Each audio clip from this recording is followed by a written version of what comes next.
હું ઓદા ઉપર જ છું હજી અક્ષર તો હું નથી બોલ્યો હું બેન બેન થકી શબ્દ બોલ્યો છો હું જે શબ્દ બોલું મારો શબ્દ અત્યાર સુધી બેન થકી બોલ્યો આ અંદર જાતે ત્યારે પૂછે હું ધક્કા માર્યા તમે સહન કેમ કરી લીધું તમારે હું વસ્તુ બોલ્યો પેલા મારો વસ્તુ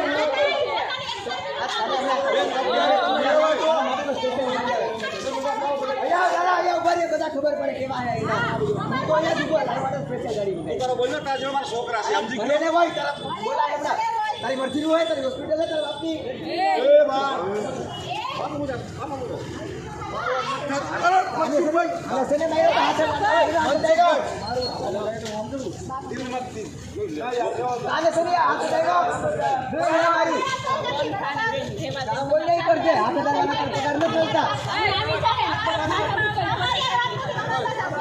જગ્યા ખાઈ મારી 108 આવશે મારે 108 જગ્યા ખાલી રાખો ભાઈ હલો સાઈડમાં જાઓ ભાઈ જવું હોય તો સાઈડમાં ભર્યો બધે સાઈડમાં ભર્યો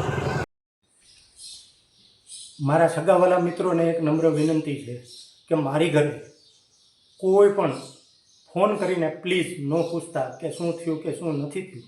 મારી ઉપર જે આક્ષેપો લાગ્યા છે એ સ્પષ્ટ અને ચોખ્ખા ન થઈ જાય ત્યાં લગીન આ કેસનો ચુકાદો ન આવે ત્યાં લગીન મારે 2 હાથ જોડીને નમ્ર વિનંતી છે કે મારી ઘરે ખોટા ફોન કરીને સગાવાલા કે આ વાતમાં કોઈ પડતા નહીં. હું નિર્દોષ છું. સમય નક્કી કરશે કોણ સાચું હતું અને કોણ ખોટું હતું.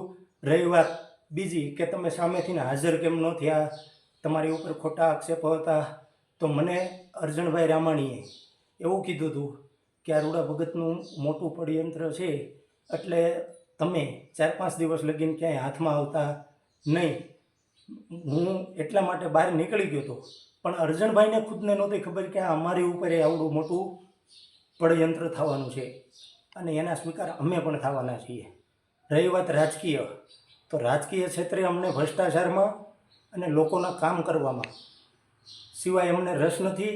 અમે ક્યાંય પણ અમારી ઉપર એક પણ રૂપિયાના ભ્રષ્ટાચારના આક્ષેપ થયા નથી. અને જે સંબંધો અમારે જે મોટા મોટા લોકો સાથે છે એ મને દિલથી ઓળખે છે. 2 હાથ જોડીને નમ્ર વિનંતી કરું છું. હું કઈ ટાઈપનો માણસ છું, કઈ ટાઈપનો છું. પણ મારા ભાઈને હું હાજર થવાનું એક જ કારણ મારે હવે છે. આજ સાંજે હું હાજર થઈ જવાનું છું. હું આ મારી ઘરેથી બધા માંડ બસીને મળવા માટે આવ્યો છું.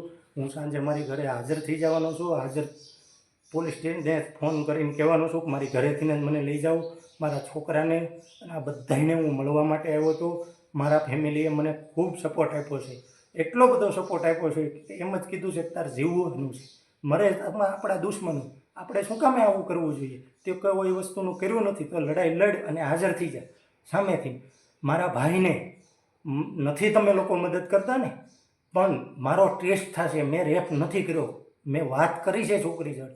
હું મારે મીડિયામાં હીરો નથી થવા, અમુક વસ્તુની સ્પષ્ટતા નથી કરતો, પણ મારા બધા મિત્રોને મારા ઓળખીતાઓને હું નમ્ર વિનંતી કરું છું, 2 હાથ જોડીને નાથું નમાવીને નમ્ર વિનંતી કરું છું કે મારા ભાઈને ખાલી સપોર્ટ કરજો, પૂછજો કે શું થયું શું નહીં, એટલું પૂછજો. મારો ભાઈ થાકી ગયો હતો, મારા ભાઈને એટલી બધી ખબર નહોતી પડતી, એટલે હું અને અમે કોઈ વસ્તુની અરજી કાંઈ નથી કરી. જે લોકોને મેં કામ ચીંધ્યું હતું એ લોકોએ આઘા ભાગ્યા છે, પણ કાંઈ વાંધો નહીં. અમારો સમય ખરાબ હશે અને અમારી ઉપર જે આક્ષેપો થયા છે એટલા માટે અમે મુશ્કેલીમાંથી પસાર થશું. પણ મારી સમાજના બીજા લોકોને નમ્ર વિનંતી છે કે નાની મોટી મારી ભૂલ હશે, પણ મેં એવડી બધી ભૂલ નથી કરી કે આ છોકરીનો રેપ કર્યો હોય. એટલું જ કહેવા માગું છું બસ.